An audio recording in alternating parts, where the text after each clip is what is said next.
Fala aí, galera! Mais uma aula hoje sobre enfermagem cirúrgica. Então, vamos lá? Não vamos perder tempo. Muito bem. Hoje nós vamos estar falando sobre circulação de pessoas no centro cirúrgico. Bem, quando a gente fala em circulação de pessoas, nós vamos pensar em a circulação entre e sai, né, das pessoas dentro do ambiente cirúrgico é restrita. Então, nós vamos pensar o seguinte: a circulação de pessoas dentro do centro cirúrgico ela é restrita. Não é qualquer um que vai chegar dentro do centro cirúrgico. Entrei no hospital e vou lá para dentro direto, de jeito nenhum. Então, nós vamos ver que a circulação para o centro cirúrgico ela deve ser, primeiro, restrita. Em segundo lugar, a entrada sempre vai ser pelo vestiário. Então, quando a gente chega no centro cirúrgico, a primeira entrada nossa primeira passagem vai ser o vestiário. E é nesse vestiário aonde a gente vai ter que colocar touca, máscara, a camisa e a calça. Isso significa que nós vamos ter que tirar toda a nossa roupa. Então, a gente tira toda a roupa nossa, ficando apenas com a roupa íntima e colocando uma camisa, a calça do centro cirúrgico, que é aquele pijama, né, que normalmente a gente vê. Esse pijama aqui atrás, ó, tem até uma pessoa aqui de pijama, pro pé, né, aquele protetorzinho pro sapato, né, avental ou capote, luvas, touca, máscara, tudo isso aí faz parte desse vestiário do centro cirúrgico. Muito bem. Então, a gente observa aqui, ó, todo o ambiente cirúrgico, deixa eu voltar aqui, todo o ambiente cirúrgico ele é diferenciado, ele é restrito, né? Só pessoas autorizadas que vão entrar dentro do centro cirúrgico. Então, a gente precisa trocar toda a roupa, colocar o pijama do centro cirúrgico, que ele é utilizado apenas no centro cirúrgico. Então, se eu tiver que sair do centro cirúrgico e resolver alguma coisa lá fora, na enfermaria, no andar, na UTI, outro lugar, significa que eu tenho que tirar toda aquela roupa, colocar a minha, ir lá fora, quando voltar a fazer o mesmo procedimento, tirar toda a minha roupa, colocar no armário, colocar a roupa do centro cirúrgico para poder entrar. Então, isso daí é rotina do centro cirúrgico, ok? Qualquer pessoa tem que entrar dessa forma aí, isso aí é para prevenir infecção dentro do centro cirúrgico. Bem, os equipamentos básicos na sala cirúrgica, nós vamos ter os equipamentos fixos, aqueles que não vão sair do lugar, né? Eles devem ficar dentro da sala.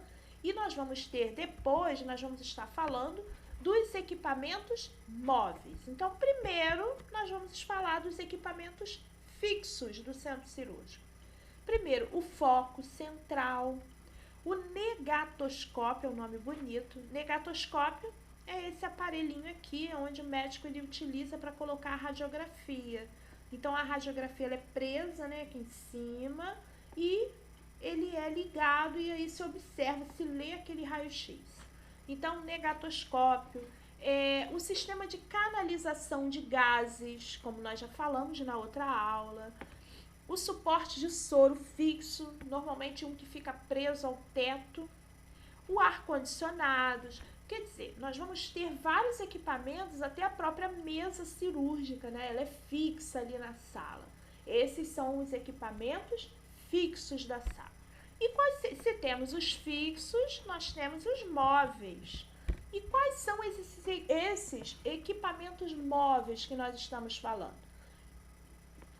Essa mesa aqui pode ser uma mesa auxiliar, ok? Porque nós vamos ter uma mesa que ela é presa no chão. Então, aquela mesa ali, ela não tem como você ficar tirando ela de uma sala, colocando em outra. Aparelho de anestesia, aspirador, o foco. O que é o foco? Vou mostrar para vocês já. O suporte de soro, ele pode ser móvel, né? Aquele de rodinha que a gente tira de um ambiente para outro. O fixo apenas aquele que é preso no teto. o suporte de braço, tipo aquele que a gente, quando vai colher sangue, né, que a gente utiliza. Esse suporte também, ele às vezes ele é usado para a anestesia do paciente. A balança para pesar compressas, gases, mesas auxiliares, a mesa de Maio, a mesa de instrumentação, né? Essa mesa de Maio normalmente era usada pelo instrumentador também, né? Como uma mesa auxiliar. Roupas, hamper. Nós vamos ver mais à frente, acho que eu coloquei uma imagem de um hamper. Hamper é uma armação de ferro que a gente coloca um saco de lixo, aquele saco de lixo de 100 litros grandão, ele é preso ali. Então aquele hamper tem rodinha, a gente carrega ele, né, justamente para colocar as roupas sujas dentro do hamper. Carro, mesa de soluções, mesa de medicamentos, balde, escada, bisturi elétrico, materiais para posicionar o paciente. Esses equipamentos nós chamamos de equipamentos móveis. Esses equipamentos móveis, eles podem sair de uma sala para outra, né? Então, nós vamos arrumar uma outra sala, eu posso tirar aquele equipamento e levar para outra. Muito bem. Vamos dar uma olhada aqui nessa imagem. Então, aqui, ó, a gente está observando. Deixa eu ver se eu tenho equipo fixo na parede. Não tenho, não estou visualizando. Então, eu tenho uma mesa aqui principal, né? Ela fica fixa ali no chão. O carrinho do anestesista, né? Carro de parada. Nós temos uma mesa aqui auxiliar, estão vendo? Essas mesinhas aqui eu posso trazê-la de um lado para o outro, levar para uma outra sala. O foco principal tá aqui, ó. Esse daqui é um foco que a gente fala de foco principal, né? Esse é fixo, ele fica preso ali no teto. Então, é um que nós chamamos fixo, equipamento fixo. Tudo que eu consigo manusear, tirar de um lado, colocar para outro, a gente vai chamar de equipamentos móveis, ok? Então, aqui, basicamente, aspirador, tá aqui embaixo uma lixeira, muito utilizada aí durante a cirurgia, os carros de parada, né? O carrinho do anestesista, uma outra mesa móvel aqui. Então, a gente observa que o ambiente cirúrgico, né, ele é composto de vários componentes, né? Então, nós vamos ter várias estruturas compondo esse ambiente cirúrgico. Vamos lá. Então, o bisturi elétrico, né, utilizado aí normalmente para a parte mais interna. Aqui está o hamper que eu falei com vocês, que é uma armação com rodízios, e aí se coloca, né, uma estrutura, pode ser um saco, né, de pano ou um saco de lixo mesmo, aquele saco branco, né, normalmente é o branco para ambiente fechado. Muito bem, a mesinha auxiliar aqui, uma mesa de Maio que nós falamos, isso daqui faz parte do bisturi, ok? Uma mesinha do instrumentador. Então, essas estruturas, né, a gente pode chamar de estruturas móveis. No caso aqui do bisturi, né, um bisturi elétrico, a gente vai observar até a fumacinha saindo, porque a diferença é que um bisturi, né, uma lâmina de bisturi normal, ela não faz a cauterização que um bisturi elétrico faz. A gente vai observar que ele corta e, ao mesmo tempo, ele faz uma cauterização. Então, ele não deixa ter aquele sangramento extensivo.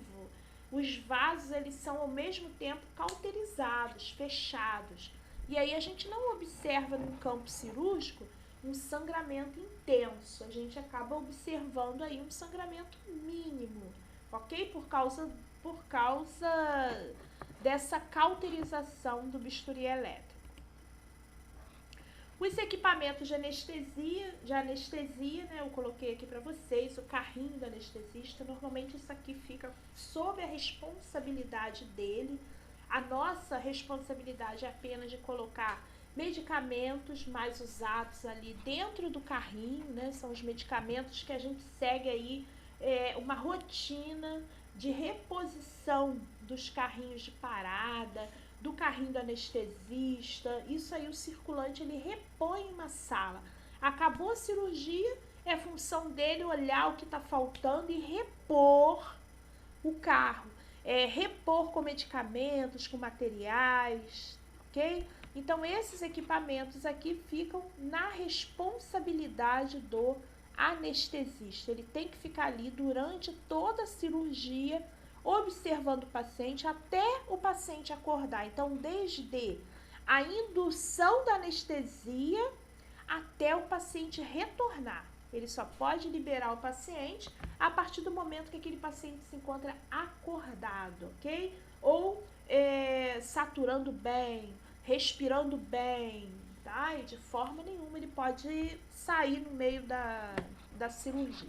Então, ele acompanha o paciente até o fim da cirurgia.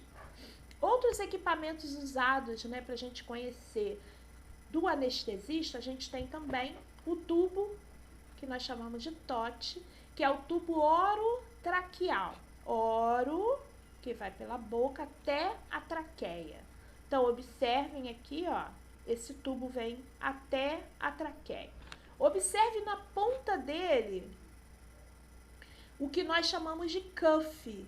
Esse cuff, ele normalmente a gente enche, né, durante o paciente ele é intubado.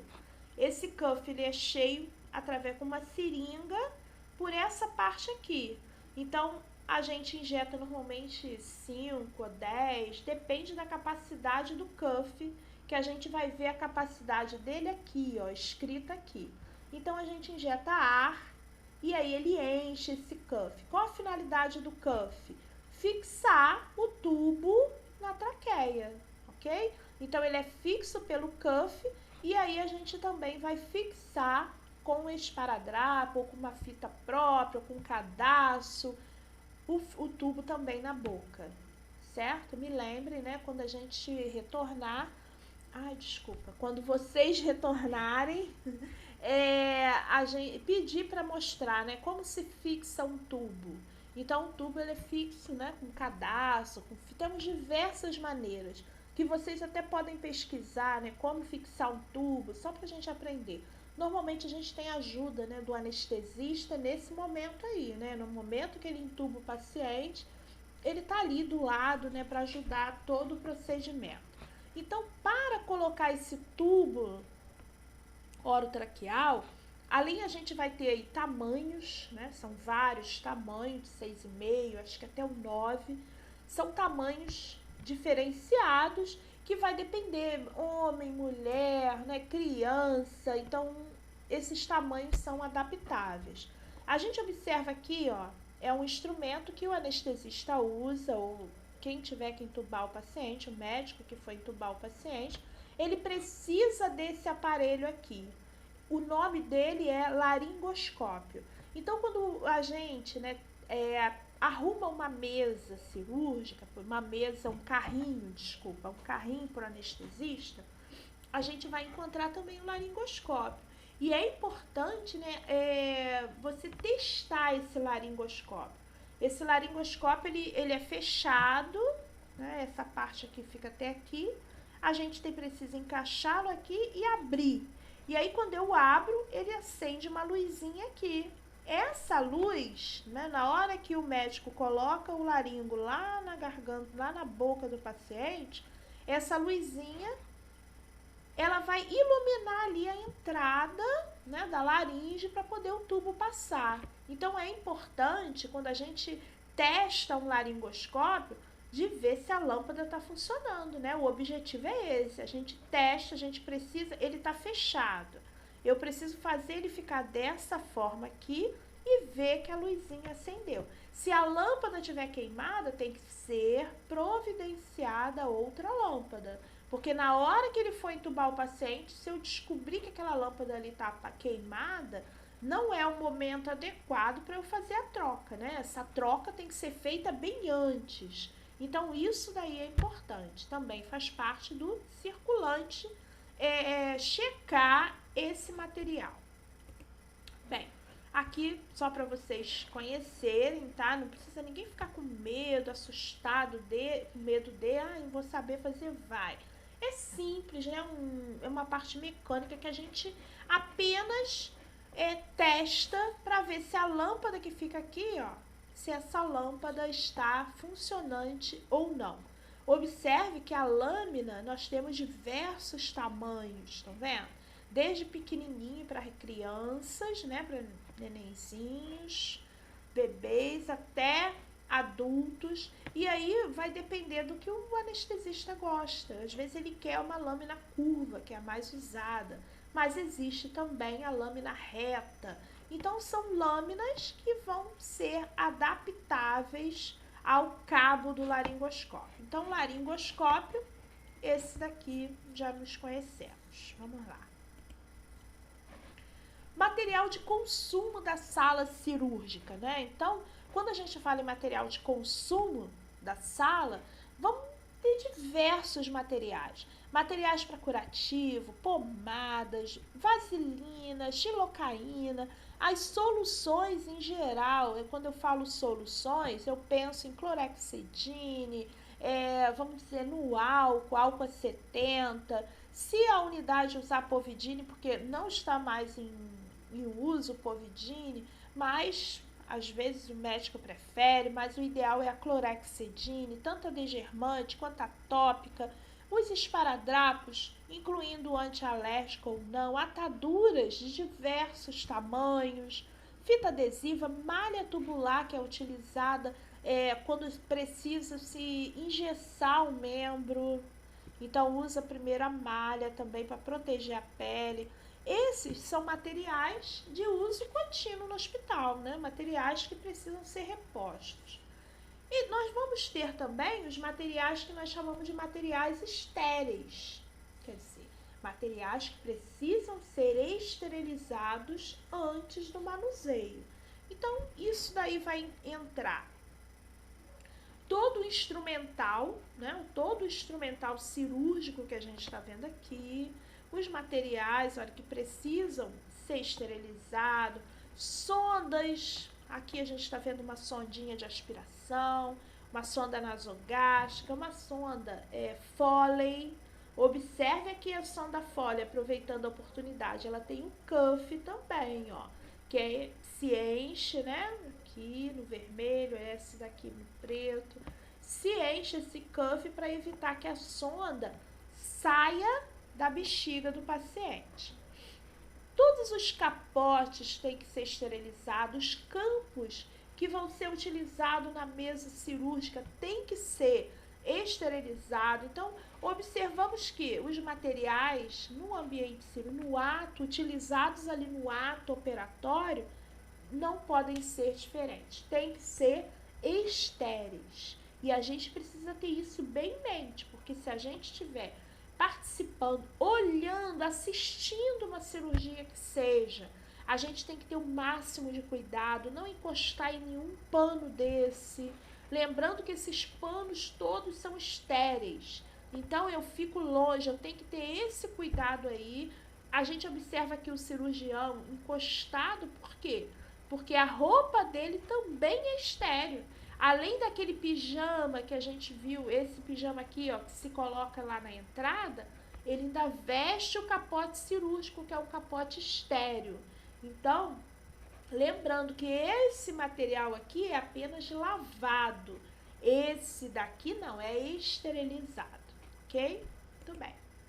Bem, além disso, nós vamos ter impressos, né? Eu nem coloquei todos aqui, mas nós temos vários impressos dentro do centro cirúrgico. Impressos tipo folha de gastos, né? Um hospital particular, por exemplo, aonde a cirurgia ela tem vários gastos e eles precisam cobrar aqueles gastos todos. Desde uma gaze, desde um algodão, uma agulha, tudo tem que ser registrado.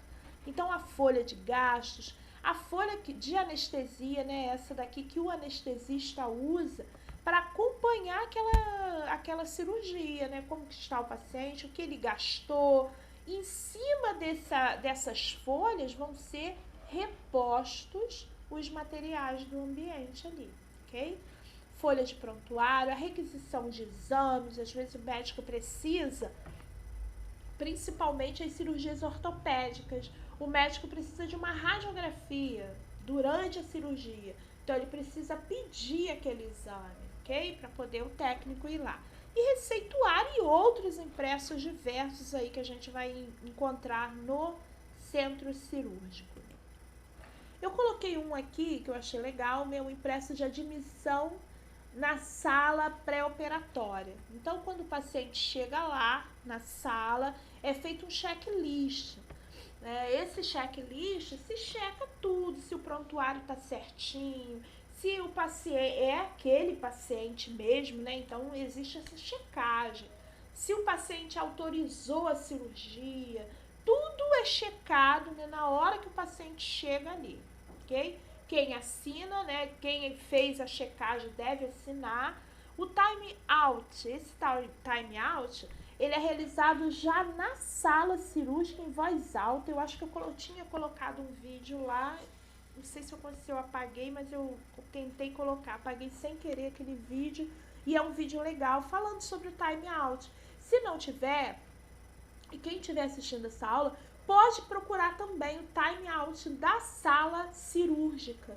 Como é que é feito, né? Então, esse time out também é feito aí, tem um impresso próprio para ele, para a gente se certificar que o paciente é aquele, que a cirurgia é aquela, que o local da cirurgia é aquele, para não correr aqueles erros que a gente via muito. Ele tinha que amputar a perna direita e amputar a esquerda erradamente. Então, isso daí é um erro gravíssimo. Então, para evitar essas coisas, é checado tudo isso em voz alta, na presença do cirurgião e do anestesista. E eles respeitam isso. Isso daí que é importante.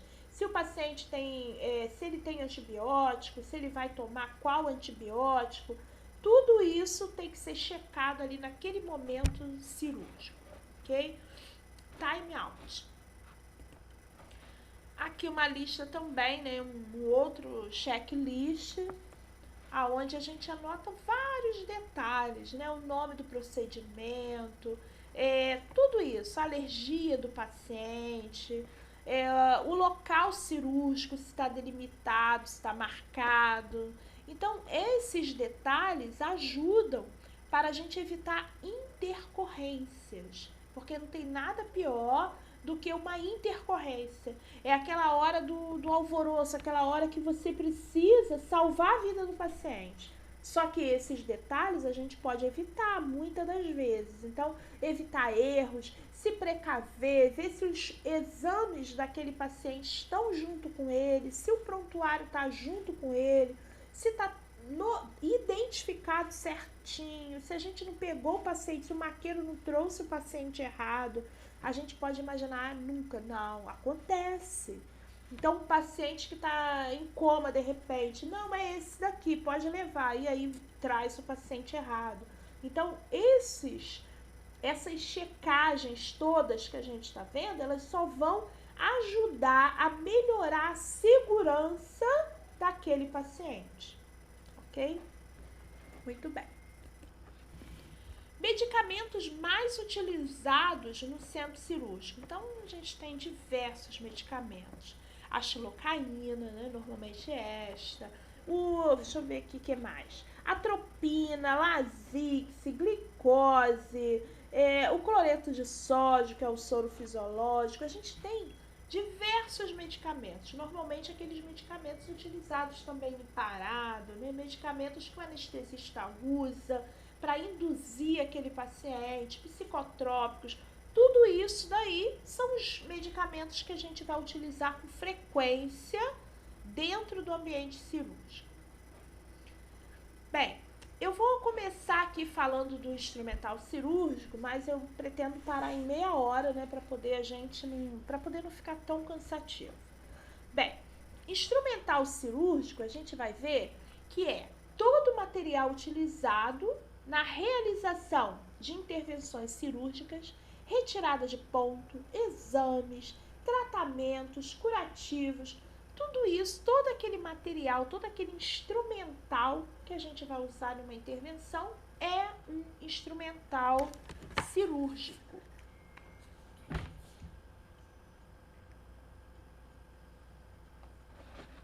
Muito bem. Continuando aqui, divisão desse material. Bem, Quando a gente fala em divisão do material cirúrgico, nós vamos pensar em materiais que são seletivos, né, ou especiais. E temos aqueles materiais que são comuns, são básicos.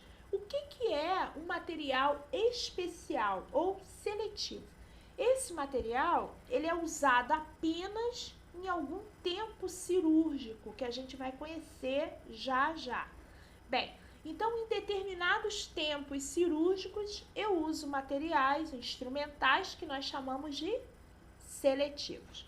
E os instrumentais básicos? Em qualquer tempo cirúrgico, em qualquer tipo de intervenção, a gente vai utilizá-los.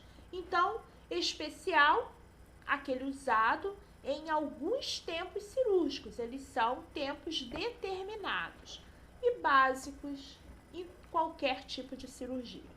Muito bem. E o que é tempo cirúrgico, né? Vamos falar um pouquinho de tempo cirúrgico. Quando a gente fala em tempo cirúrgico, né, a gente vai pensar em uns nomes, em etapas da cirurgia. Então, quando a gente mentaliza aí uma cirurgia, como é que é uma cirurgia? Limpou, né, fez aquela degermação, cortou a pele, vai cortando o músculo até chegar ali. Mas durante aquele corte, o que acontece? Sangra. Então, preciso conter aquele sangramento. E depois que termina, depois que eu tirei e fiz o que tinha que fazer, eu tenho que fechar. Isso daí, que a gente falou em termos bem vulgares, são tempos cirúrgicos. Só que nós vamos conhecê-los com nomenclatura específica. Então, a primeiro, né, que nós vamos falar é diérese. Essa diérese é aquele momento de rompimento do tecido. E como é feito aquele corte, né, aquele rompimento do tecido? Por um instrumental cortante. Tanto faz ser aquele bisturi lâmina, né, aquela lâmina que a gente conhece, que é o bisturi frio, ou o elétrico. E pode ser feito também com tesouras. Então, diérese é aquele momento que se rompe o tecido. É o momento de corte. Esse corte da pele, da epiderme, da derme, esse corte aí nós chamamos de diérese. O segundo tempo, e aí a gente imagina, cortou, bem, muito bem, e agora? Tá sangrando, e aí a gente precisa o quê? Conter aquele sangramento. Esse tempo aqui a gente chama de hemostasia. Então, hemostasia é o tempo através do qual se detém, se para o sangramento ocasionado por quem? Pela diérese.